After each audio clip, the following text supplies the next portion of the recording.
and she had an uncertain future. She was ill, didn't know whether she'd live much longer, and in the middle of all of that, wrote that song.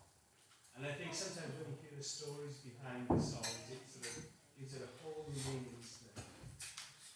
As that child said, I trust you, God. Despite everything that life has to throw at us. Yesterday I was in Abergavenny, my stepfather died.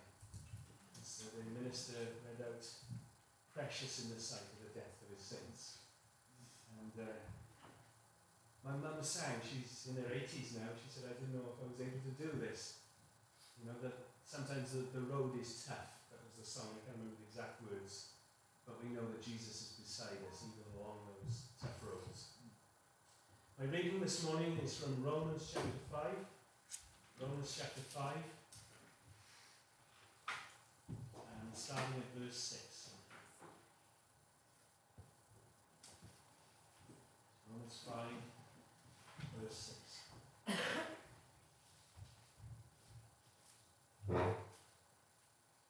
You see, at just the right time, when we were still powerless, Christ died for the ungodly. Very rarely will anyone die for a righteous man, though for a good man, someone might possibly dare to die. But God demonstrates his own love for us in that while we were still sinners, Christ died for us. For since we've been justified by his blood, how much more shall we be saved from God's wrath through him? For if when we were God's enemies, we were reconciled to him through the death of his Son, how much more, having been reconciled, shall we be saved through his life? Not only is this so, but we also rejoice in God through our Lord Jesus Christ, through whom we received reconciliation.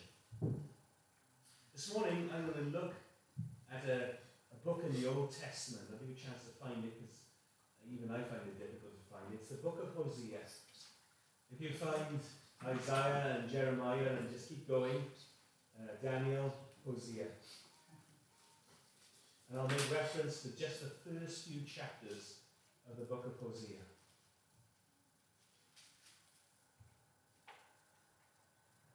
The book of Hosea begins by telling us, giving us a list of kings that were on the throne during the time of the prophecies of this prophet of Israel. So it gives you a historical content where it fits into the Old Testament, which can be summed up quite simply in this, that Israel is in trouble. You could probably summarize the majority of the Old Testament with that statement. They were always in trouble. They'd always be wayward, always do things that were wrong and contrary to what God was telling them. And the prophets would put them back in the right direction, or attempt to anyway. They were so wayward. And Hosea the prophet is given the unenviable task to preach to this particular people. The situation was this, that Israel was divided against itself into two kingdoms. In the south was the center of the Jewish life. There was Jerusalem, its capital, where there was the temple, where there was the worship, where there were the priests, and where there was a king on the throne. But in the north, they'd set up their own idea of what life should be like in Israel. They'd set up their own capital, their own kingdom, their own king on the throne, their own priest and their own form of worship.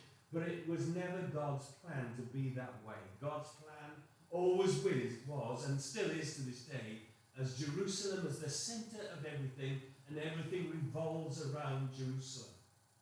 It may not sort of fit into the political situation at the moment, but that's God's plan for God's people. And Hosea the prophet is given the unenviable task to preach to these northern tribes that had set up their own kingdom away from Jerusalem. You see, God loves his people, his chosen people. The very fact that he'd sent the prophets to these northern tribes, the likes of Hosea the prophet, was fact enough that God loved them. Despite that he warned them time and time again about their wayward ways, where they were doing things contrary to what God was required of them through the law, God sent the prophets, the likes of Hosea, to try and bring them back in line to God's plan and purpose for his people. You see, right at the very beginning of the book, it says that when Hosea first started hearing from God, it doesn't say specifically how that happens. Whether he heard an audible voice or there was an impression on his mind of what God was saying, or a compulsion to say something that he felt that was on his heart.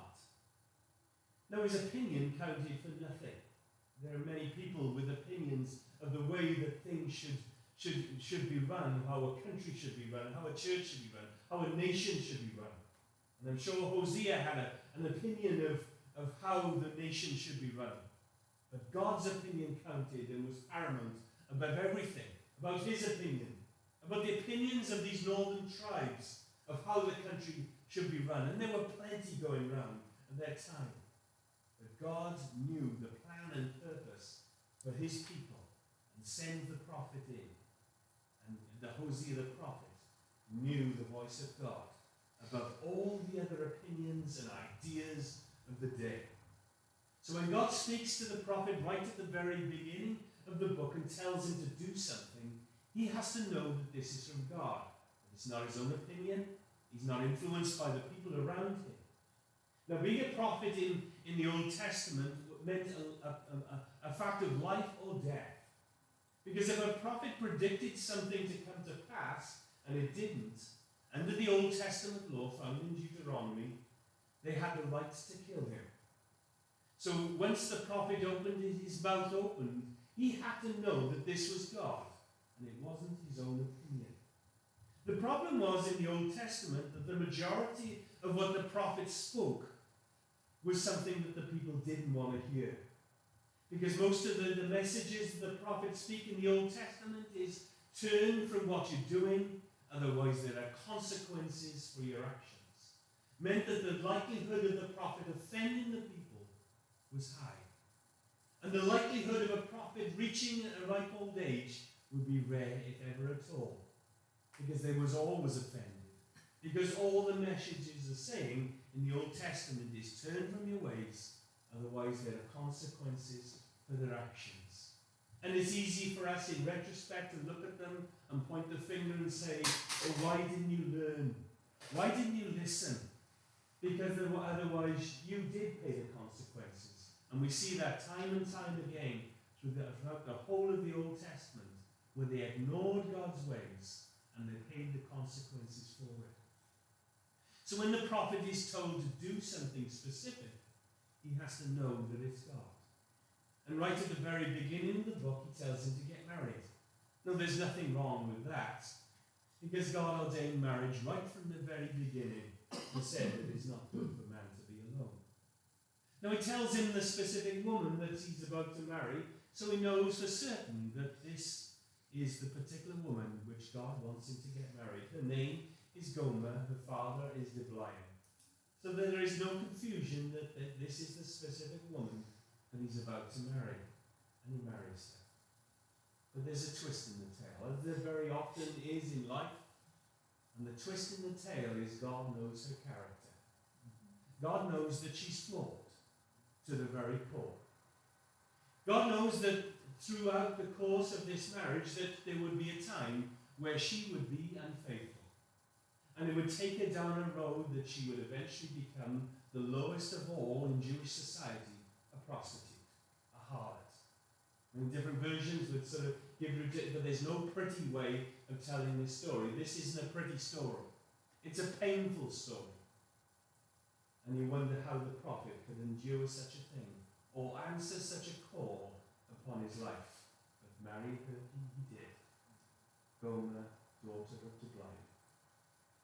And through the course of time, she becomes pregnant, and it is the right of the father to name the child, and the prophet hears from God, and God tells him to name this child Jezreel. No, it's just a name. To us, it means nothing. It's a place in northern Israel.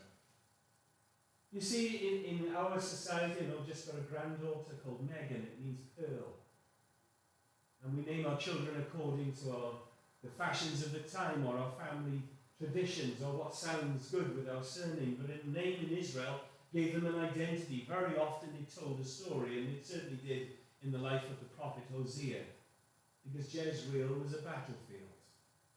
Israel had taken matters into their own hands and gone to war when God was the one that would tell them to go in the first place. It wasn't their place to take matters into their own hands. You see, what God was saying through this child was, there are troubles ahead. Now the prophet knew that. The prophet knew that there was a flaw in her character that would take her down a road that would be so painful for the prophet.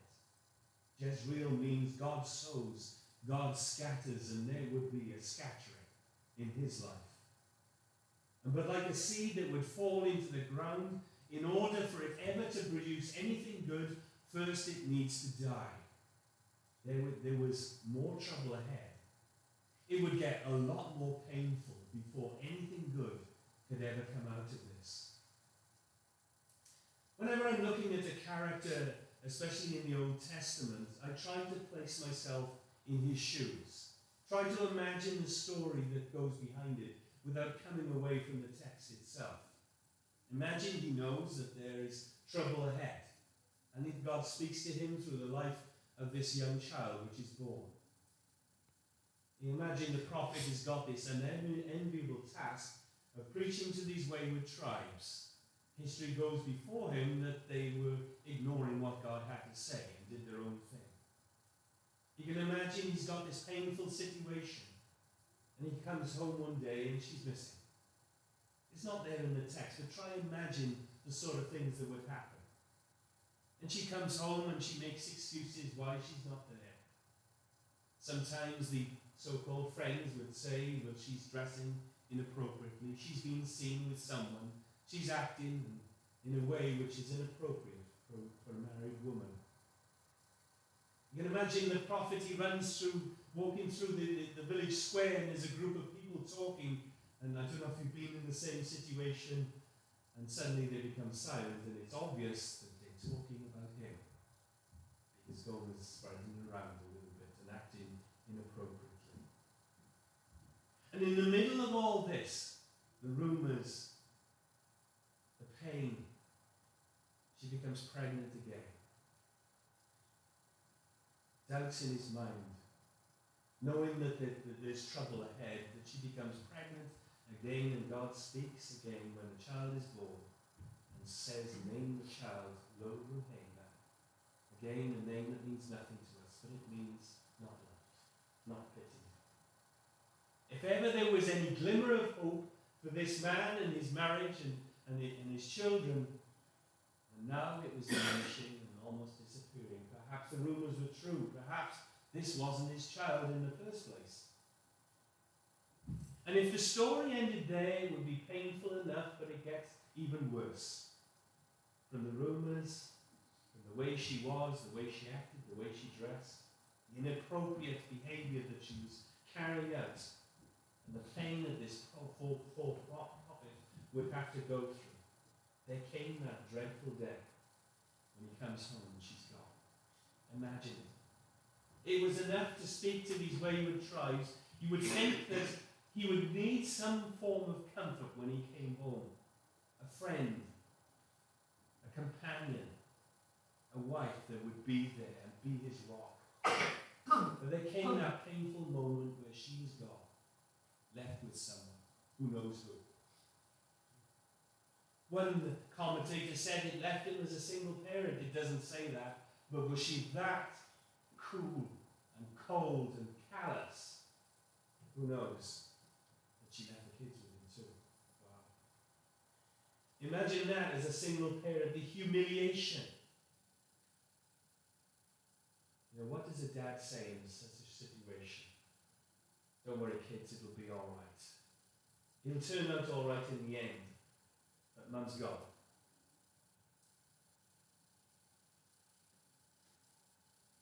Things got worse for this woman, if ever they could. From one lover to another lover, until nobody wanted her. She was left desperate and destitute, and found herself being sold as a slave in the marketplace. And God speaks to the prophet once again and said, go down to the marketplace and buy her back. Now, if the prophet had walked away at this particular moment and thought, I'll go south, I'll go to Jerusalem, I'll take up some other trade, I'll disappear into Jewish life, you would have almost not blamed him for doing such a thing. Buy back something that is already mine in the first place. But the verse continues, not only buy her back, not only take her back, but love her. Wow. After all that she's done, after all the pain that he's gone through, after all the trouble he had without the troubles in his own home, but go down to the marketplace, pay the lowest price that you would ever pay for a slave, and love her. But the verse continues, and it says, love her as I love Israel. Wow. Because all along this story was, yes, it was the life of the prophet and his marriage and his children, but all along it was a story of Israel. God knew that they were flawed to the very core. He knew that there would come a point where they would go down a road where they would prostitute themselves and love the gods that he told them not to get involved with. You see, their former worshippers, on the one hand, they wanted to worship the God of all creation. But almost to hedge their bets, they wanted to worship the God of the Canaanites, the people who were there. The likes of the Baals. And a part of Baal worship would be sacrificing your children in the fire. Wow. Now, whether we're fathers or mothers or we've got children or whatever it is, can you imagine doing such a thing? And you can imagine from God's point of view. You see, as far as God was concerned, they'd taken matters into their hands, the likes of Jezreel. And matters could get so much worse for them before it could ever get better, so they could understand that God still loved them, despite everything that they'd done. To the point where God said, is enough, you're not loved. Like that poor child that was named, the name of not loved, you can imagine a child calling her not loved. You can imagine our own children, the indictment upon a child, the pain that would be caused, and how old she was before things changed. God warns them time and time again, so God says, enough. That's it, you're not my people. You've overstepped the mark once too often, and I want nothing more to do with you. And if the story ends, you could almost understand. But it doesn't. Because God will always come back. He is the hound of heaven, as somebody once. He's relentless in his pursuit of his own people. Let me read something from chapter 2 of Hosea. Verse 21.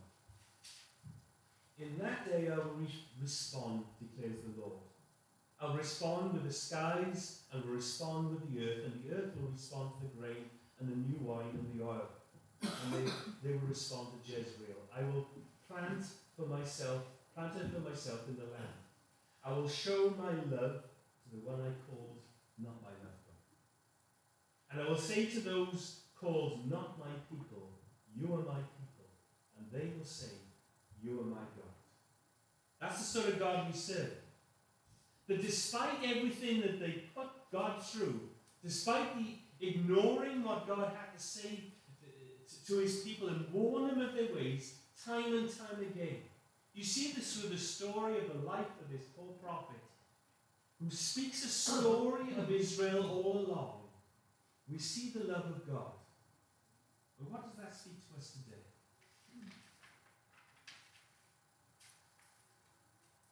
I remember my older brother Tim. He prayed a prayer in a prayer meeting a number of years ago, and it was based upon John 3:16. And it says this. This is what he said. God so loved the world that he did something about it. You see, in our lives, before we knew God, before we'd committed ourselves to him, before we'd asked for forgiveness, before we could put our past behind us, there needed to be a point where there needed to be a death in our lives. A death to the baptism is a picture of burying the old life, burying the old past, burying the sins of our past.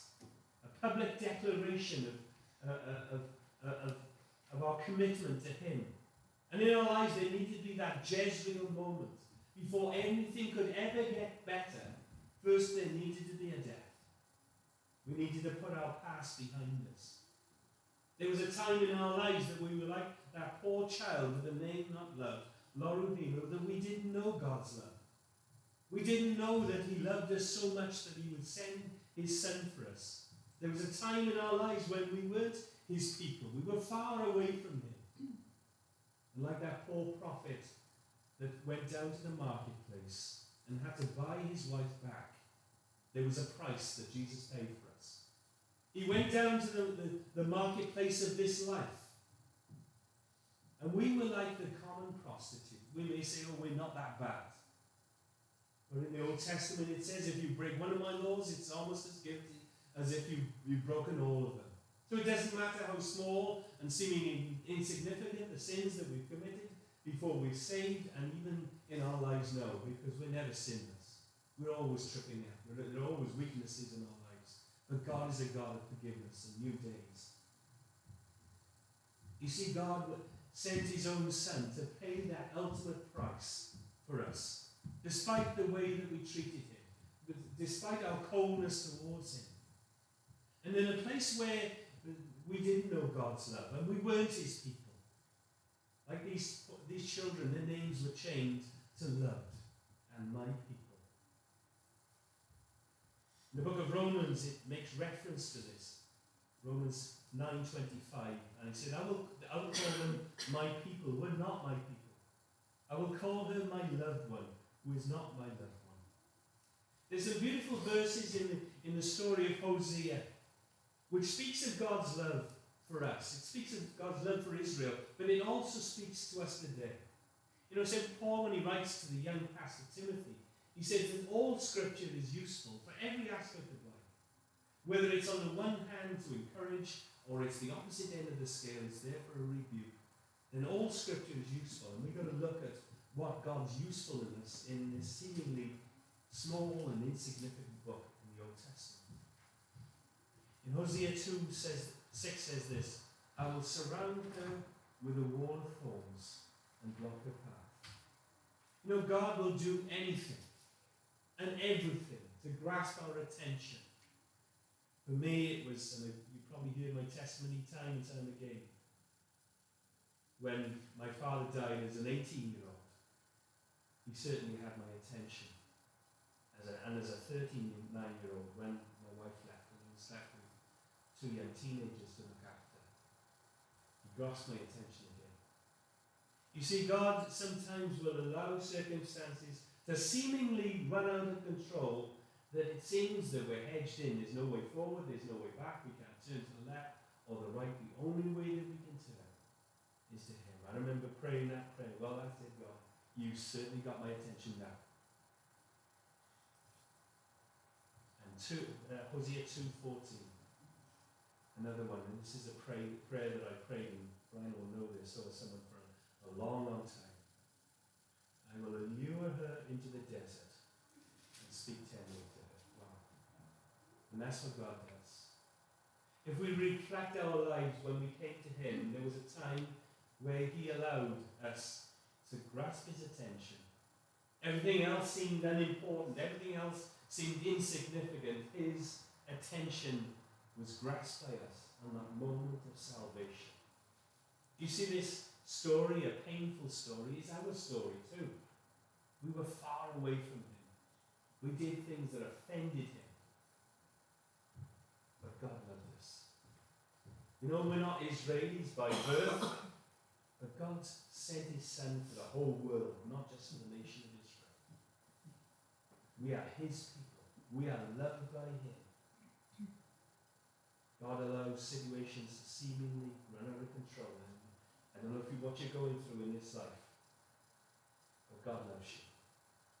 Despite it all, though the road, as my mother sang yesterday, though the road may be filled with thorns and we get weary on occasions, that He is there beside us. And there will come a day when we'll go home. And there'll be no more sorrow, and there'll be no more pain, and there'll be no more suffering. And it'll all be revealed, what life is all about, and all the troubles that we perhaps will never understand in this life that we've gone through, because God loves us.